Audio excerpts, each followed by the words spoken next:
করেছি, আমাদের কারো হাত কানা ফিরাইয়া দিও না। আমাদের এই বাংলাদেশকে তুমি হেফাজত করো, এদেশের স্বাধীনতা সার্বভৌমত্বকে কিয়ামত পর্যন্ত টিকে রেখো। আন্তর্জাতিক শত্রুতার হাত থেকে আমাদের দেশকে তুমি হেফাজত করো রব্বুল আলামিন।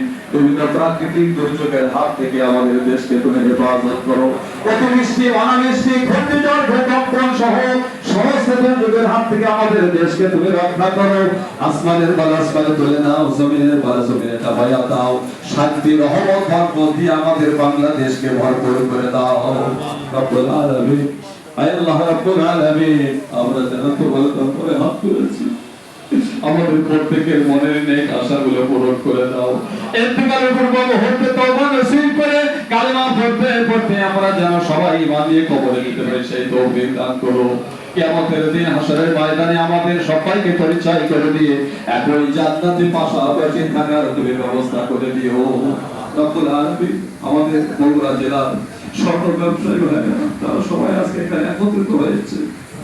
তুমি তাদের মনে খবর জানো, তারা যে সমিতিটা করেছে সামনে নির্বাচন, এই নির্বাচন যোগ্য ব্যক্তিদেরকে তুমি মনোনীত করো এবং এই সমিতিকে তুমি ধীরে ধীরে রব্বুল আলামিন উচ্চ পর্যায়ে দিয়েছো এবং এই সমিতির মাধ্যমে সমিতির সকল সদস্যরা যাতে উপকার পায়, এখান থেকে তারা যেন রব্বুল আলামিন বিভিন্ন ধরনের ফায়দা পায়। যারা কমিটিতে অন্তর্ভুক্ত হবে তাদের মন মানসিকতা তুমি তৈরি করে দিও, তারা যেন মানুষের সেবা জ্ঞাপন করতে পারে সেই তৌফিক, সেই ক্ষমতা, সেই যোগ্যতা তুমি তাদেরকে দান করো। ربنا تقبل منا انك انت السميع العليم وتب علينا انك انت التواب الرحيم.